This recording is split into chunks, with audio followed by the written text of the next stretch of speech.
కుటుంబమే.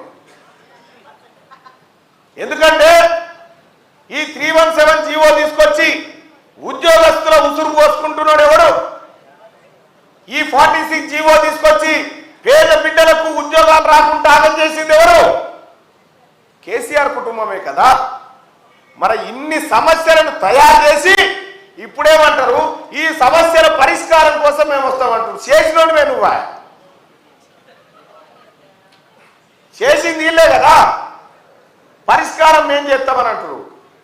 పరిష్కారం రమ్మని జనం పిలుస్తారు, పండబెట్టి తొక్తారు. ఇప్పుడు వస్తే ఇటుకలు వస్తే ఎందుకు చెప్తున్నంటే 10 ఏళ్ల కాలం పాటు జనం ఉసురు పూసుకున్నారు మీరంతా కలిసి. ఇవాళ పోయినసారి 2021లో ఇదే పట్టభద్రుల ఎమ్మెల్సీ ఎన్నికల్లో నేను ఇండిపెండెంట్ అభ్యర్థిగా నిలబడ్డా. ఇండిపెండెంట్ అభ్యర్థిగా నిలబడితే పెద్దవారా మీరందరూ నాకు పెన్నుదండుగా నిలబడితే 1,49,000 ఓట్లు నాకు వేసారు మీరంతా కలిసి. సీరియల్ నెంబర్ 39 అప్పుడు ఎంకులాడి మరి ఓటు ఇచ్చారు నాకు. ఆయాల మా తుమ్మలన్న జర్ర గిట్లా అంటే అయిపోవు, ఇటెంకాల రాకపోతే అయిపోయేది. వాస్తవాలు కూడా ఒక నమ్మిన పార్టీకి కట్టుబడి ఉండే మనిషి కాబట్టి అట్లా నిలబడగలిగిండు. ఈసారి పొరపాటున కూడా ఆ పరిస్థితి రానియ్యం కూడా అని చెప్పి కాంగ్రెస్ పార్టీ క్యాడర్ అంతా ముందుకు వస్తా ఉంది.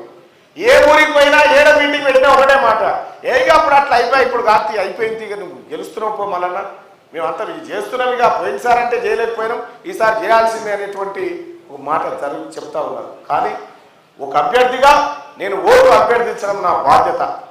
రేపు పొద్దుగాల తీర్మానం మల్లన్న గెలిస్తే కాంగ్రెస్ పార్టీ ఇచ్చినటువంటి తన మేనిఫెస్టోలో ఏ హామీలైతే ఈ ప్రజలకు ఈ పట్టభద్రులకు ఇచ్చిందో ఆ హామీలన్నింటినీ గౌరవ మంత్రివర్యుల ద్వారా మేమంతా కలిసి అమలు చేసే బాధ్యత తీసుకుంటామని చెప్పి మీ అందరికి తెలియజేస్తా ఉన్నాం. సోదరులారా, ఈ ఉద్యోగస్తులకు వాళ్ళు రిటైర్ అయితే బెనిఫిట్స్ ఇచ్చే పరిస్థితి లేక 3 ఏళ్ళ వాళ్ళ పదవి కాలాన్ని పెంచుకుంటా పోయే వాళ్ళను ఇవాళ ఆగస్టులో ఖాళీలు ఏర్పడతా ఉన్నాయి.